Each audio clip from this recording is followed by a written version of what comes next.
Good morning and welcome again to our alternative service on this special Sunday where we celebrate the resurrection of our Lord and enjoy the rebirth of spring as we do so. Bow with me in prayer, please. Our most gracious Heavenly Father, we give thanks for all that you've given us.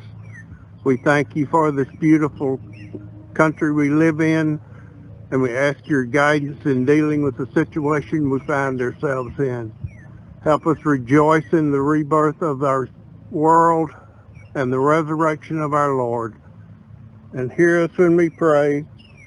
Almighty God, you give us the joy of celebrating our Lord's resurrection. Give us also the joys of life in your service, and bring us at last to the full joy of life eternal through Jesus Christ our Lord. Amen. Have a blessed Easter. Happy Easter. Here's your call to worship. Come to me, all you who sit in the darkness and in the shadow of death. On you has the light shone. For Jesus Christ is the light of the world, and this is the story. The light shines in the darkness, and the darkness could not put it out. Jesus said, I am the resurrection and the life. I am the bright and morning star. This morning we join with the angels in their hymns of praise. Glory to God in the highest, and on earth peace. Alleluia. Christ is risen. He is risen indeed.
On the screen, you will find the words to a confession prayer.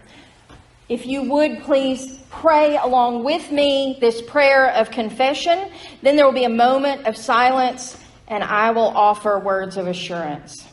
Together, merciful God, we confess that we have sinned against you in thought, word, and deed by what we have done and by what we have left undone. We have not loved you with our whole heart and soul and mind and strength. We have not loved our neighbors as ourselves. In your mercy, forgive what we have been. Help us amend what we are and direct what we shall be, so that we may delight in your will and walk in your ways to the glory of your holy name.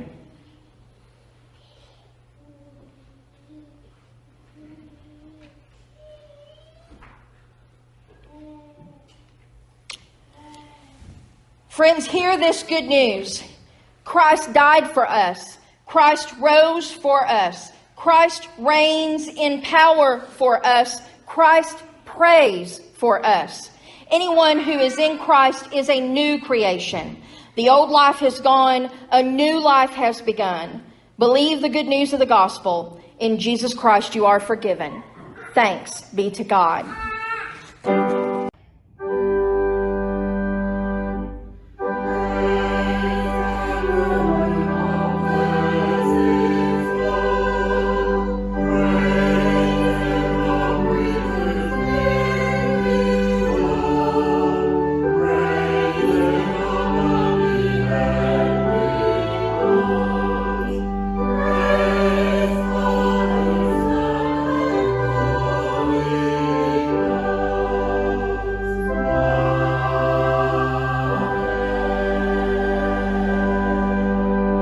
Some of you who have not attended church with me before may not know this, but please don't worry about your children.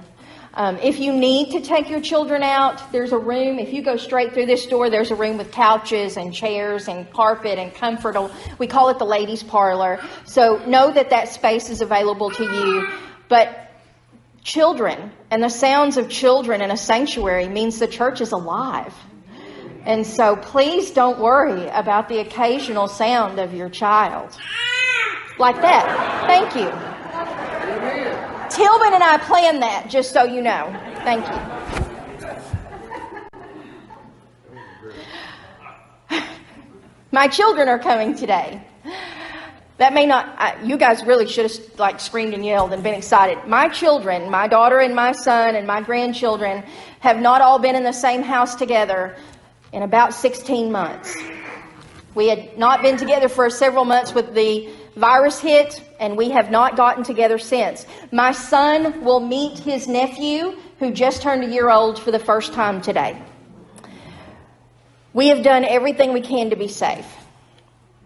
And so in preparing for that, I've thought a lot about what it meant to be a child at Easter. I thought a lot about when I was a child at Easter. I always got a new dress. It wasn't always from a store. Sometimes my great-grandmother made it for me. But I always got a new dress. And there was always a family gathering. And we didn't need text messaging or WhatsApp in order to organize it. Everybody just knew on Easter Sunday, everybody was going to go to my grandparents' house when church was over. And they knew to bring food. My kids and I have been coordinating who's bringing what and all that kind of stuff like crazy, in our group text. And nobody... Nobody, I saw that. Nobody had to do that back then. Everybody just showed up, right? They all brought food and we had a huge gathering. It was always at my grandparents' house and all my cousins were there. And I was little. I was the only one in a house where I was the only child. Everybody else had, 2 or 3 kids living in the house. My sister wasn't born until I was almost 9. And when it would come time to hunt eggs, I know there had to be at least 200, minimum of 200. And my grandparents lived out in the country in a big old farmhouse, and their yard was basically the farm, and they would spread those eggs all over the place. And they would release the kids. And y'all, it was serious competition.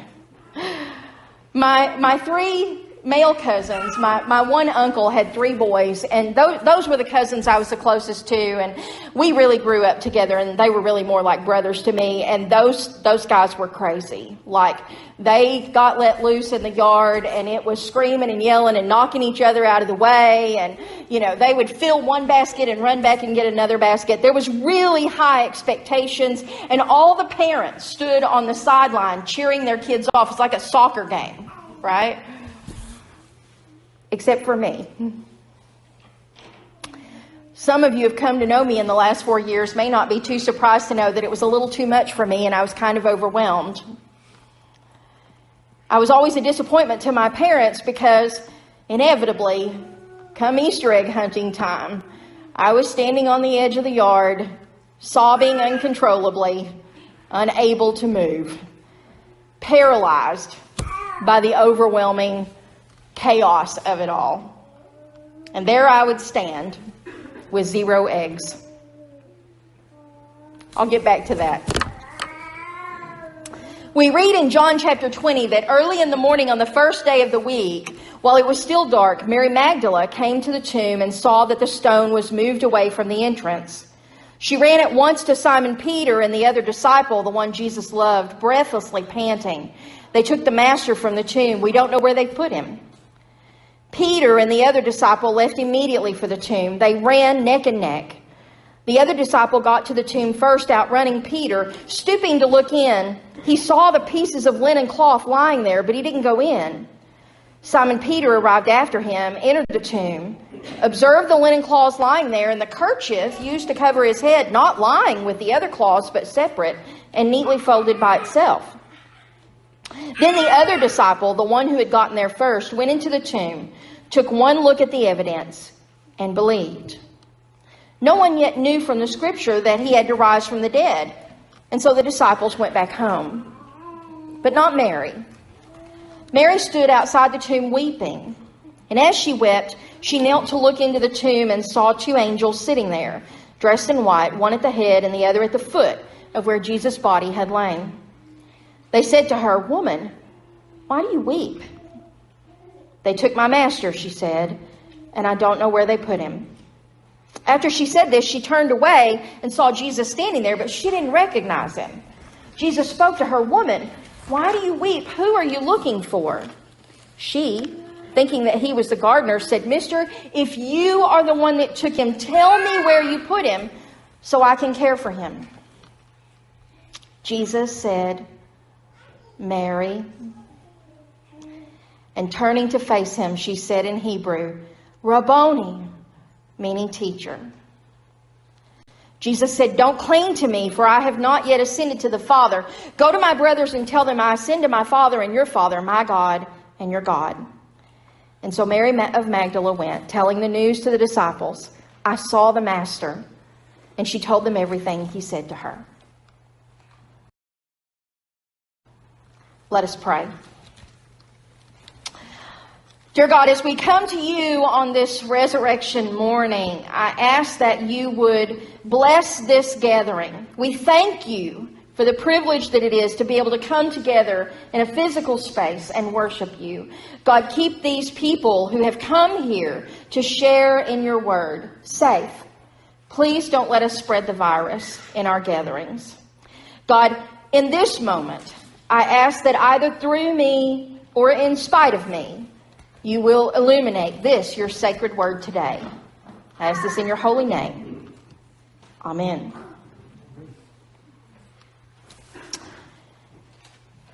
I started thinking about our expectations for Easter. My kids and I decided we weren't going to dye Easter eggs. There wasn't going to be an egg hunt. We just weren't going to mess with that today. Last night, they both messaged me. Apparently, they're all bringing eggs.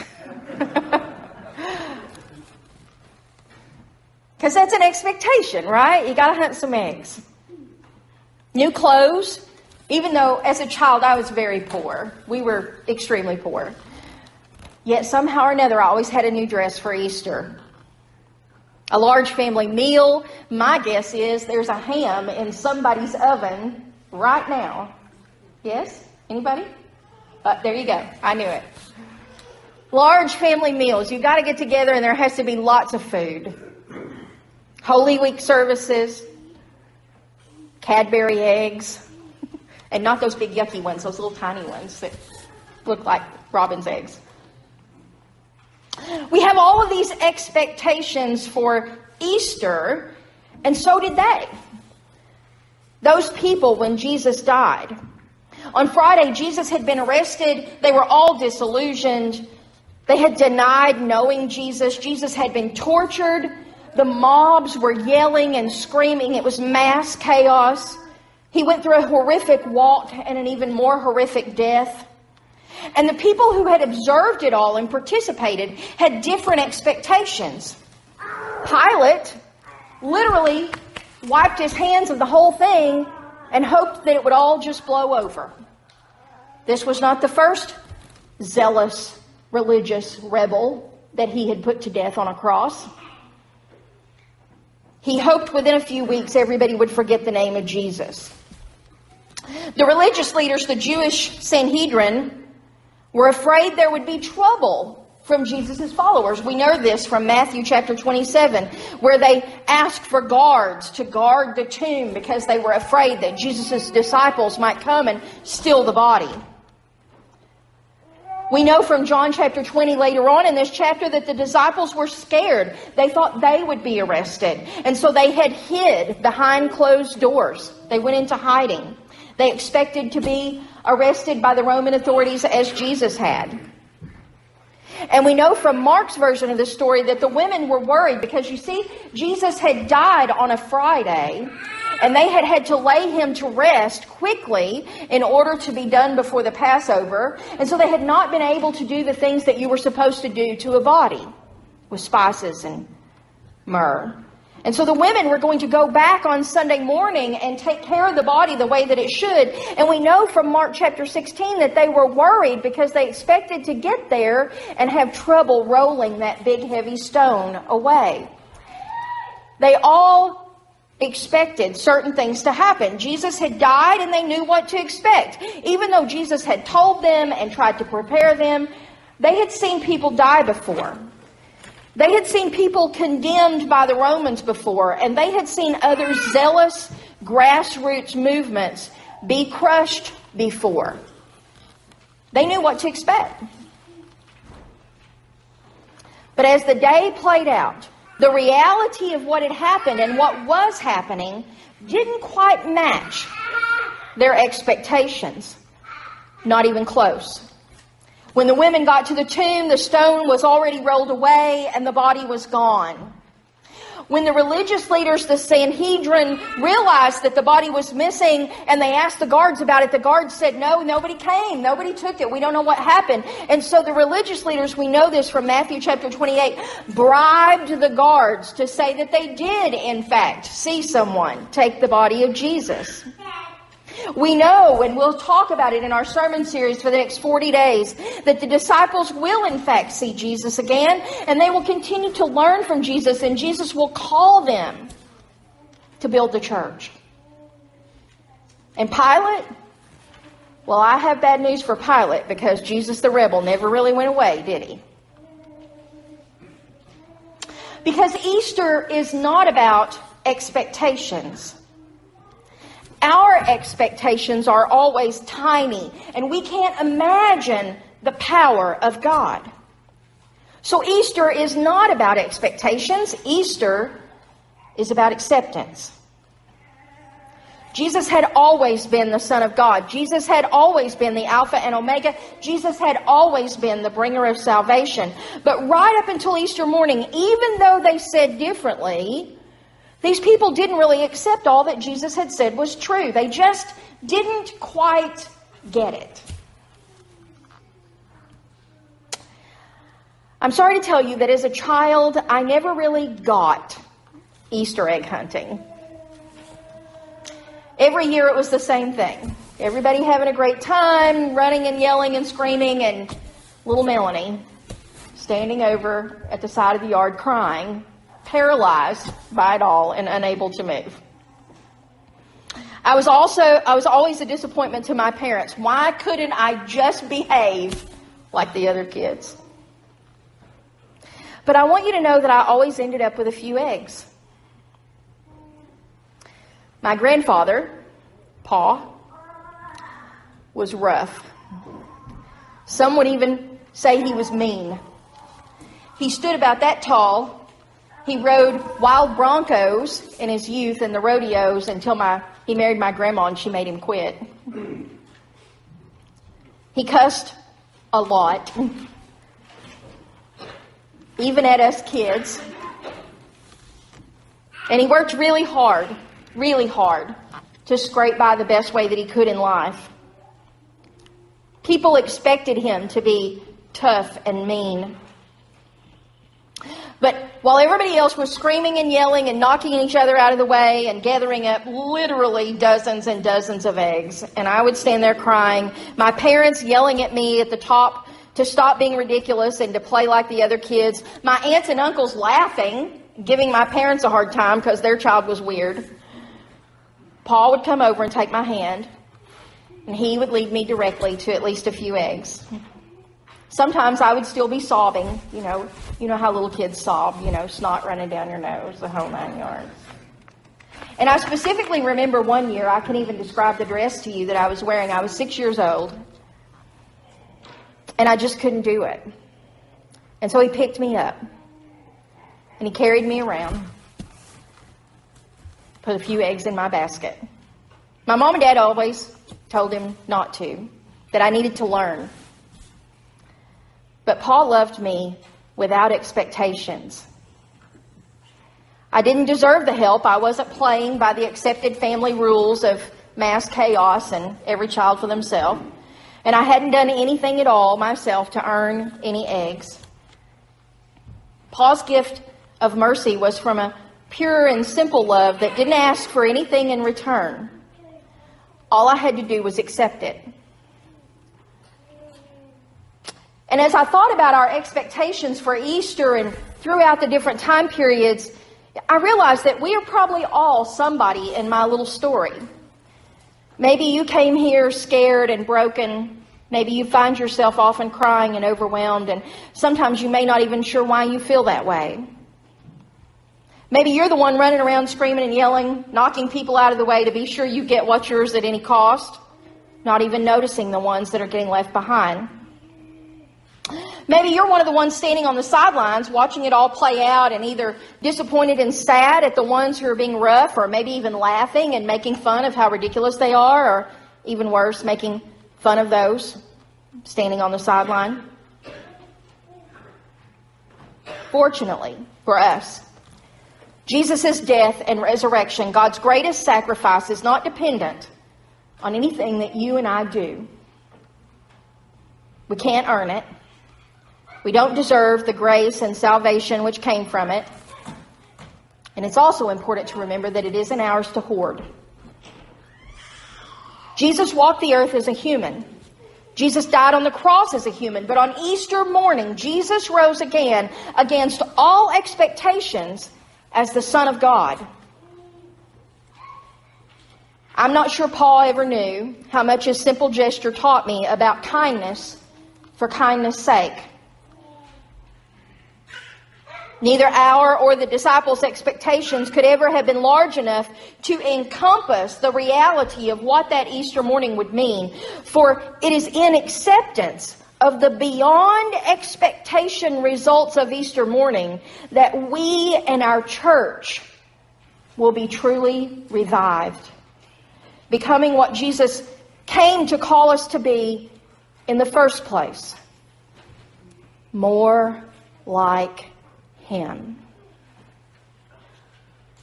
So the power and the hope of resurrection depends on each of us to continue to tell the story, to live out the story in our daily lives, the grace that God so freely gave and continues to give, to do so loudly and completely so that the entire world will know that Jesus has risen, and He did so for them.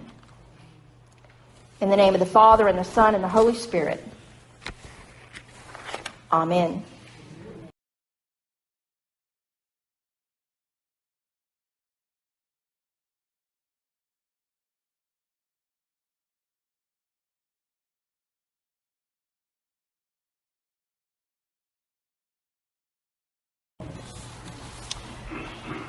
On this, our Easter morning, I invite you to proclaim your faith by reciting the Apostles' Creed.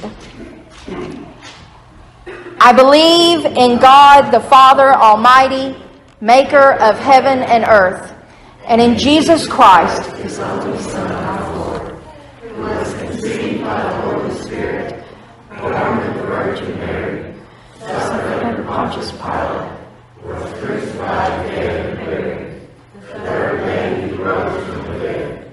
He ascended into heaven, and sitteth at the right hand of God the Father Almighty. From thence He shall come to judge the quick and the dead. I believe in the Holy Spirit, the Holy Catholic Church, the communion of saints, the forgiveness of sins, the resurrection of the body, and the life everlasting. Amen.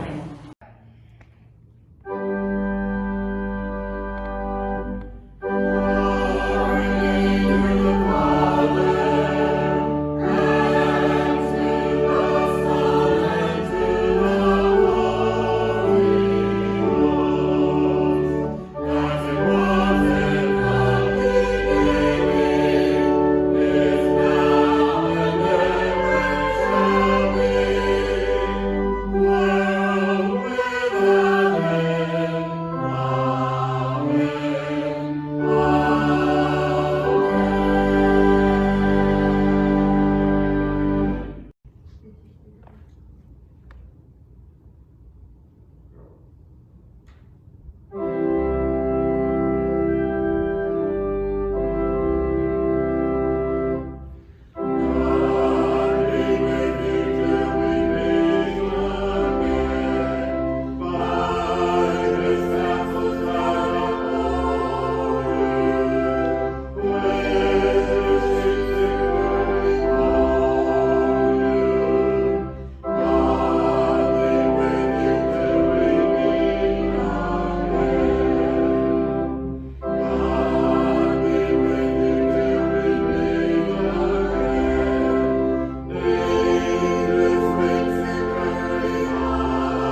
I am so overwhelmed with joy this morning. I'm in a great mood today, in case you haven't figured that out. Like, I've locked myself out of my car today, and I just laughed. It was no big deal.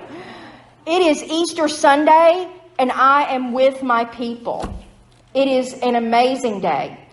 I hope that you will go forth in safety and be blessed, that you will find joy in new and undiscovered places today as we go forth, not to leave a church building, but to go and be the church. And we have 13 months of experience now of doing that without a building. We ought to be getting better at this by now. So we go to be the church, and we are sent forth in the power of Christ's resurrection, the grace of the Lord Jesus Christ, the love of God, and the communion of the Holy Spirit go and hold you all. In the name of the Father, and the Son, and the Holy Spirit. Amen. Go in peace. You are dismissed.